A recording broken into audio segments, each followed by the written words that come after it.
Hi guys, welcome to my channel. My name is Morgan. So I have a little hot tea because it tastes really good. But today I am going to be talking about like a really different topic than what my channel is mostly focused on. My channel focuses on book content, so I am a booktuber. I'm a reader, so I read books and then I talk about the books that I read on my channel, but I have been wanting to talk about kind of just my personal life and the shift from being in college to graduating college and like the post-grad life. And so that's what I'm going to be talking about in this video.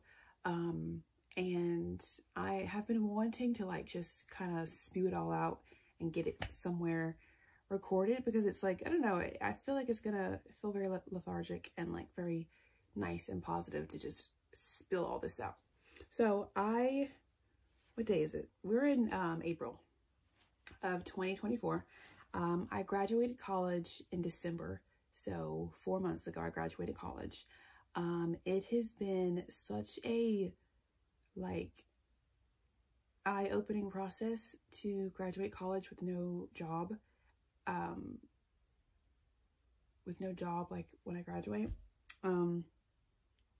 It's funny because there are like some professions that, I mean, I can't like speak on this with like statistics in my head, but like I feel like there are some jobs out there and to some degree majors where you are going to find a job like that. You know what I mean? For example, I feel like if you go to college to be a teacher, let me just say the fucking cost benefit analysis with that is not worth it.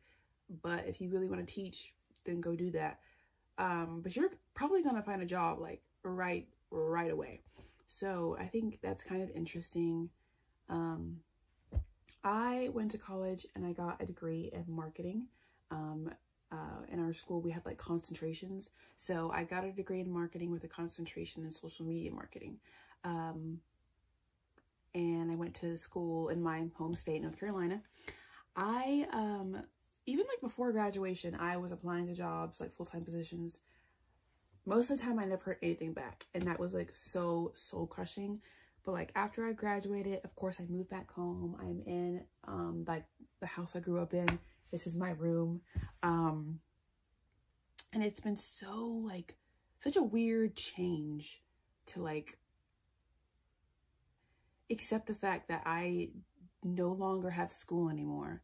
You know, I'm never gonna take another quiz in my entire life. I'm never gonna write another paper for school. I'm never gonna, you know what I mean? Like talk to a professor or like anything like that. It's such a weird thing to wrap my brain around. And obviously I've had 4 months to do that. And it's honestly really nice to know that I'll never have to do that again. But at the same time, because I still have no job, I've kind of been in a limbo of like wanting to do something with my time. I am, of course, applying to jobs. I will say just like jobs in general are so annoying. I apply on like LinkedIn and Indeed, and they will claim to the moon and back that the job is like an entry-level position. And then you scroll all the way down and it's like, oh, but we require 2 years of experience. Oh, we require 4 years of experience. Like that is so baffling to me and is really, really annoying. And of course you hear all the time, you know, how in the world am I going to get experience if you won't hire me? And of course that kind of trickles down to internships. And even like now, you know, in my head, I'm thinking, okay, I probably have a higher chance of getting an internship than I do a full-time job.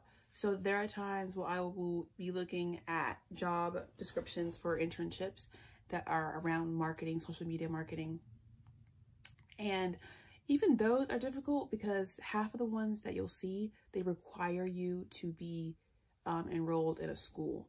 So about half of them, you know, me in particular, I wouldn't be able to apply for them.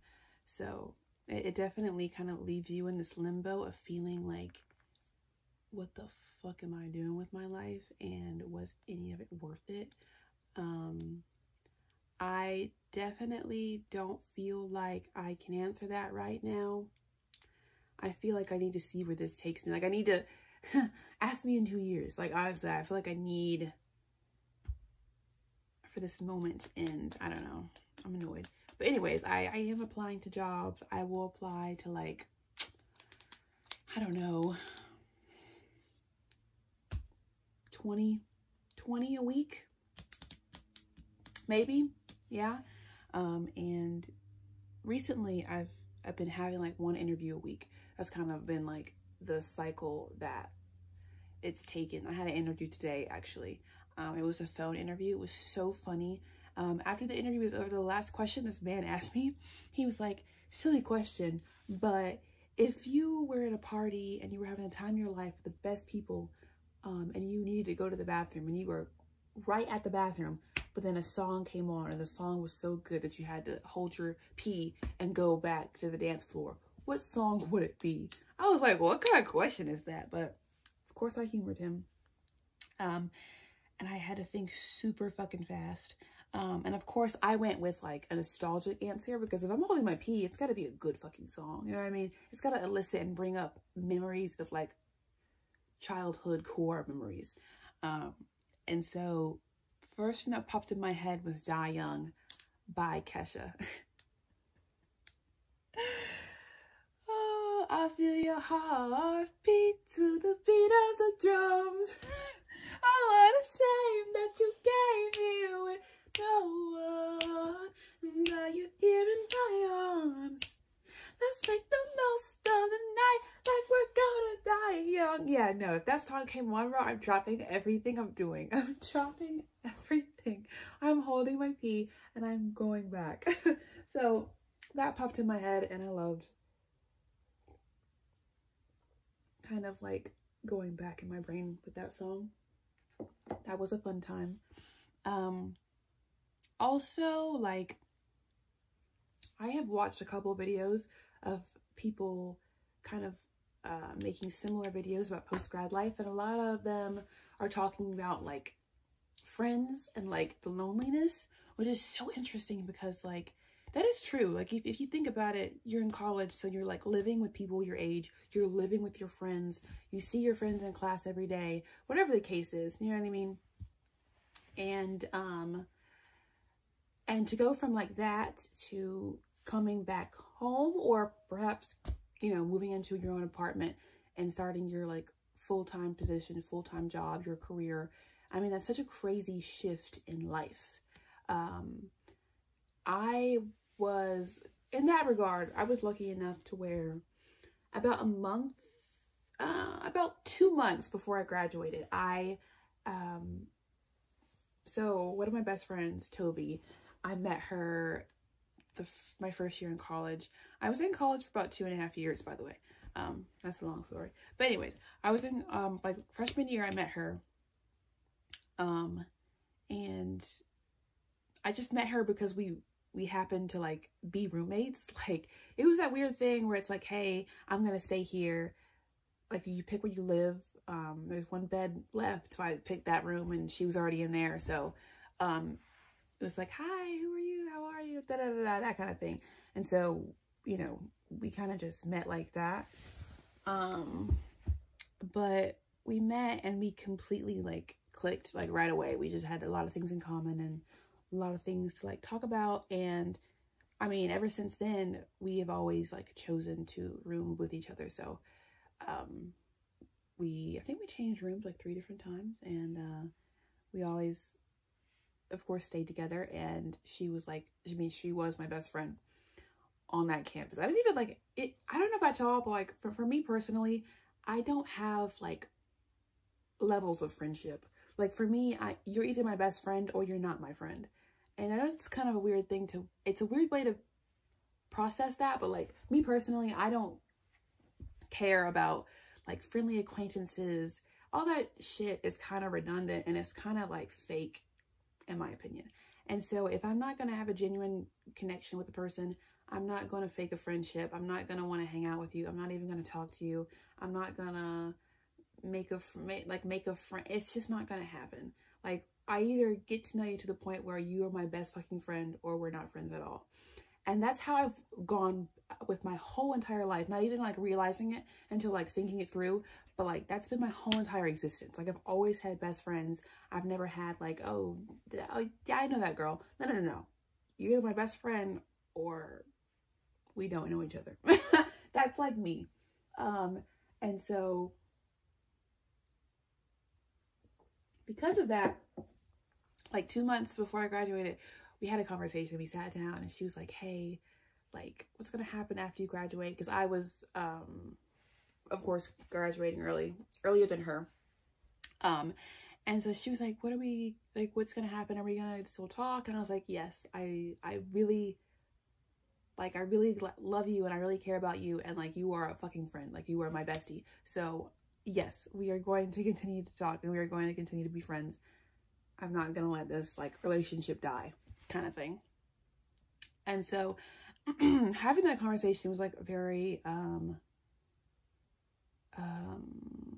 what's the word? It just made me feel good because it made me feel like there's not going to be this weird tension of, should I text her? Does she still care to talk to me? Like, no, we had that conversation. And so here we are 4 months later and we text every single day. I was just at her house a couple weeks ago. We got to see each other. That was really nice. But anyways, I say all that to say that a lot of the times you can lose contact with people that you're friends with in college and just like completely, it's almost like they don't exist anymore. And I think it's so special that I made a lifelong connection that I truly plan on never letting that shit waver. Like, I don't ever want her to not be in my life. So that's nice. Also, just like with the fact that I don't have a full-time job, I when I think about like my 10-year plan of like my life, like I said, I got a degree in marketing. My channel is all about books. So like, I am a reader, guys. I that's what I do. I do that. That's my whole fucking personality. And I love every second of it. And because of that, I've always wanted to combine the two. And I've always wanted to work in like book publishing and book marketing. And so when I think about my career in 10 years, I genuinely see it in like me working at a book publishing company within their marketing team. And so one of the, like I said, I've also gone down the rabbit hole of like what that's like and what, like the kind of, step-by-step process that people go into to get into those kind of jobs. And one of the things that, it's like a pipeline to like get those jobs. It's kind of weird, but I've seen a lot of videos of people are like, hey, I got my, you know, book internship by doing this, this, and this. They always look for this, this, and this. And so the common denominator with all those videos is working at a bookstore. And yeah, the common denominator has always been working at a bookstore. And that is honestly something that I want to do like right now. Like if I could snap my fingers and work at Barnes & Noble right now, I'd be doing that like while I'm looking for a full-time job. Because whenever I'm in Barnes & Noble, I genuinely feel at home and I feel at ease and I feel happy and I feel like very at peace. And so at some point in my life, I will be working at Barnes & Noble. Yeah. So yeah, that's kind of where I'm at with life. Trying to keep myself from like going down the rabbit hole of feeling like lost and like, dare I say, a shell of a person. Like, I'm trying my best, y'all. I'm holding on. Okay, I hold the fucking reins. Okay, and so I'm just doing my best to keep pushing. That's honestly what I'm doing right now. And my parents are great. I mean, they're the fucking best. so that's cool. But yeah, you know, like I said, I have like I do like one interview a week. And so a girl is crossing her fingers. I'm doing what I can. But it's tough. It is annoying, honestly. Especially when those like jobs are like, oh, we need 2 years, we need 4 years. It's just like exhausting. And it's really, I think the worst part about applying for jobs is just like, or like after you've applied for them, the worst part is just never hearing back. Like the worst part is being like, oh, we're sorry, we found better applicants. Like, it's just like, oh, goodness, bro. It can be quite exhausting. And I don't know what I would do if, like, I didn't have, like, parents that let me come here. So, like, let me come home. Like, you know what I mean? Like, it'd be rough. And I know people who are in that predicament. You know what I mean? And I've seen other videos of people who don't really have anyone to lean on and are trying their best. As am I. And I think that's what stemmed me really honing in on my YouTube channel, because I've had so many days of doing nothing that I've always had the dream of creating a YouTube channel. I always wanted to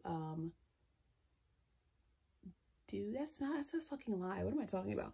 What I mean to say is, when I first started reading and first discovered BookTube and discovered that there are people on YouTube creating content about books, that is when my interest of like, hey, I could do that. That's when that happened. And that was like COVID. So it's been like, what, 4 years since I've been like, I kind of want to make a channel. Yeah. So ever since then, I've been like, I should do that. I should do that. I should do that. And I've always pushed it off. And I've always kind of blamed it on, oh, I'm in school, I've got so much to do. But here I am now with nothing to do. And so I have been putting my focus on my channel, and it has been a very fun time. But yeah, I'm chilling right now. That's kind of the video. Whew. Yeah, I'm kind of tired from talking, and it wasn't even that long. Anyways, you guys let me know down below if you get what I'm feeling, if you can understand it. But I'll talk to you guys later. Bye.